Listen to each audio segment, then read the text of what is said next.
আম্মু গ্রাম থেকে ইলিশ মাছ পাঠাইছে। আমি থাকি মূলত ঢাকায়।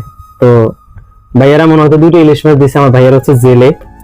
তো মার পেটে ইলিশ মাছ হজম হয় নাই, বাবা ঢাকায় থাকে। মা বললাম যে মা তুমি কেন পাঠাইছো আমার জন্য ইলিশ মাছ? ও বাবা কি খাস না খাস আমি তো দেখি না। অথচ মারের রাইকা কত কিছু খাই, কিন্তু মার পেটে দুইটা ইলিশ মাছ হজম হইলো না। মারে বলছে মা তুমি ইলিশ মাছ পাঠানো লাগবে না, তুমি খাইতা। মা বলছে না বাবা তুই খাইস, মা বাজে দিছি তুই খাইস। তো ভাবতেছি আজকে যে আসলে মারের রেখে কত কিছু খাই, মা কোনোদিন ইয়া করে না, অথচ মার পেটে সামান্য ইলিশ মাছটুকু হজম হয় না। আসলেই মায়ের মতো আপন কেউ হয় না।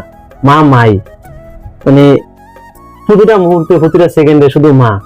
বাবা কি খাইছো, বাবা কি করো। হয়তোবা যে কোন একদিন হয়তোবা এই মানুষটা যখন থাকবে না, আসলে জিজ্ঞাসা করার মতো মানুষ থাকবে না। তো আগামীকালকে থেকে তো নদীতে অভিযান। তো মা বুঝছে হয়তোবা যে আমার ফলে হয়তোবা ইলিশ মাছ আর চোখে দেখবো না আপাতত অভিযানের ভিতরে। তো আমার বাইরে যেহেতু জেলে, এগুলো কেউ বন্ধ করে দিব কালকে থেকে। এই জন্য মা হয়তো ভাবছে বলা কি খাইবো না খাইবো।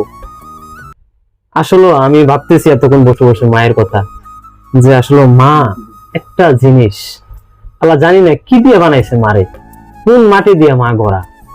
মায়ের কথা প্রকাশ করার মতো না। মায়ের ভালোবাসা যে আসলে কি দিয়ে প্রকাশ করব, এটা বলে বোঝানো যাবে না। আমি ভাবতেছি আজকে বসে বসে যে আসলে আমার মা, একটা সময় আমাদের নিজেদের ট্রলার ছিল, আমরা ইলিশ মাছ খাওয়ার জন্য মোটো ইয়া করা লাগতো না। তো এখন যেহেতু আপাতত নাই, আমার দুই ভাই জেলে। তো দুই ভাই নদীতে যায়, যে যাটুকু মাছ পায় আমরা এনে দেয়, সেখান থেকে মা আমারে মাছ দিছে। আমার আজকে মানে শুনে আমার কাছে মানে খুবই ইয়া লাগছে, আমার মা দুটো ইলিশ মাছ দিছে, তাও আমার মার পেটে হজম হয় না। আর অথচ আমি মারা রেখে কত কিছু খাই। সবাই মায়ের যত্ন নেবেন। মা থাকতে কেউ মূল্য দিতে জানে না, যখন মা থাকে না সবাই মায়ের মর্মটা বুঝে তখন।